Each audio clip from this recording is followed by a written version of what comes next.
Assalamualaikum warahmatullahi wabarakatuh. Kami dari kelompok 7 akan membahas materi mengenai ayat-ayat Makkiyah dan Madaniyah. Saya Hanifatus Syahidah Zahra, NPM 20.100.2020 akan membahas tentang pengertian Makkiyah dan Madaniyah. Yang dimaksud dengan ilmu Makki dan Madani ialah ilmu yang membahas bagian-bagian daripada Al-Quran Makki dan Madani, baik dari segi makna, cara mengetahui tanda masing-masing, ataupun macam-macamnya. Kata Al-Makki berasal dari kata Mekah dan Al-Madani berasal dari kata Madinah. Kedua kata tersebut telah dimasuki ya nisbah sehingga menjadi Al-Makki atau Al-Makkiyah dan Al-Madani atau Al-Madaniyah. Secara harfiah, Al-Makki atau Al-Makkiyah berarti yang bersifat Mekah atau yang berasal dari Mekah, dan Al-Madani atau Al-Madaniyah berarti yang bersifat Madinah atau yang berasal dari Madinah. Maka ayat atau surat yang turun di Mekah disebut dengan Al-Makkiyah dan yang diturunkan di Madinah disebut dengan Al-Madaniyah. Secara istilah, Al-Makki wa Al-Madani berarti suatu ilmu yang membahas tentang tempat dan periode turunnya surat atau ayat Al-Quran, baik Mekah ataupun Madinah. Ayat atau surat yang turun pada periode Mekah disebut dengan ayat atau surat Makkiyah, dan ayat atau surat yang turun pada periode Madinah disebut dengan ayat atau surat Madinah. Kemudian yang kedua yaitu ciri-ciri ayat Makkiyah dan Madaniyah.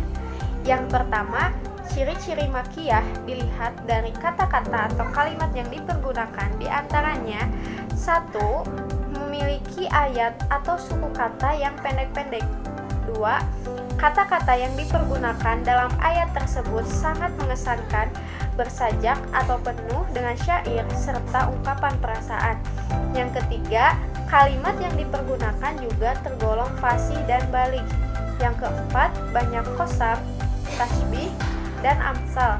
Yang kelima, gaya bahasa yang dipergunakan jarang sekali bersifat konkret maupun realistis materialis. Dalam setiap surat terdapat lafaz kalla dan ya ayyuhan nas. Lalu kandungan atau isinya seperti ayat-ayat Al-Quran yang diturunkan di Mekah berisikan tentang ajakan untuk bertauhid, beribadah kepada Allah, serta meninggalkan segala bentuk peribadatan kepada yang selain Allah. Ayat-ayat Al-Makkiyah juga mengisahkan tentang para nabi dan kehidupan umat-umat terdahulu. Kemudian pembuktian tentang risalah Allah Subhanahu wa Ta'ala, kebenaran akan adanya hari kebangkitan dan hari pembalasan, kedatangan hari kiamat dan segala kengeriannya, penjelasan tentang surga dan segala kenikmatannya, serta neraka dan segala siksaannya. Yang terakhir, argumentasi yang ditunjukkan untuk orang-orang musyrik, yaitu dengan mempergunakan bukti-bukti rasional serta ayat-ayat kauniyah. Sekian dari saya, yang selanjutnya akan dilanjutkan oleh Saidar. Terima kasih. Nama saya Haidar Arofian, NPM 20 status 2012. Di sini saya akan memaparkan mengenai ciri-ciri dari ayat Madaniyah dan teori tentang Makkiyah dan Madaniyah. Pertama, saya akan memaparkan mengenai ciri-ciri dari ayat Madaniyah. Yang pertama dapat dilihat dari kata-kata atau kalimat yang dipergunakan. Misalnya, yang pertama, ayat atau surat-surat yang tergolong Al-Madaniyah mempergunakan kata-kata atau kalimat yang bermakna mendalam, kuat, dan juga kokoh. Yang kedua, mempergunakan kalimat-kalimat usul serta ungkapan syariah. Yang ketiga, terkandung seruan ya ayyuhallazina amanu. Yang keempat, ayatnya panjang-panjang dan menggunakan bahasa yang dapat menjelaskan tujuan dari ayat tersebut serta dapat memantapkan syariat. Yang kedua, dapat dilihat dari kandungan atau isi. Misal, yang pertama, di dalamnya berisikan tentang kewajiban bagi setiap makhluk serta sanksi-sanksinya, seperti perintah untuk beribadah serta beramal soleh, ya, perintah untuk berjihad, perintah kepada ahli kitab untuk masuk Islam, perintah untuk berdakwah, dan lain sebagainya. Yang kedua, di dalam setiap surat yang tergolong Al-Madaniyah disebutkan tentang orang-orang munafik, kecuali dalam Quran surat Al-Ankabut. Yang ketiga, di dalam surat yang tergolong Al-Madaniyah terdapat dialog yang terjadi dengan para ahli kitab. Yang keempat, berisi tentang hukum dan perundang-undangan. Selanjutnya, saya akan memaparkan mengenai teori tentang Makkiyah dan Madaniyah. Ada 4 teori tentang Makkiyah dan Madaniyah, yaitu yang pertama ada teori geografis atau makani atau mulahadatu makani nuzul, yaitu teori yang berorientasi pada tempat turunnya ayat Al-Quran. Menurut teori ini, Makkiyah adalah ayat-ayat Al-Quran yang turun di Mekah, baik ketika Nabi Muhammad SAW sudah atau sebelum hijrah ke Madinah. Adapun yang dimaksud dengan Makkah adalah kota Mekah dan kawasan sekitarnya, termasuk Mina, Arafah, dan Hubaidiyah. Sedangkan ayat Madaniyah adalah ayat-ayat Al-Quran yang turun di Madinah dan sekitarnya. Menurut teori geografis ini, termasuk Madaniyah, ayat-ayat Al-Quran yang turun pada Nabi Muhammad SAW ketika berada di daerah Badar, Uhud, Kubah, dan lain sebagainya. Kelebihan dari teori ini adalah hasil rumusan pengertian Makkiyah dan Madaniyah ini jelas dan tegas. Semua ayat-ayat Al-Quran yang turun di Mekah dinamakan Makkiyah, meskipun turunnya sesudah Nabi Muhammad hijrah ke Madinah.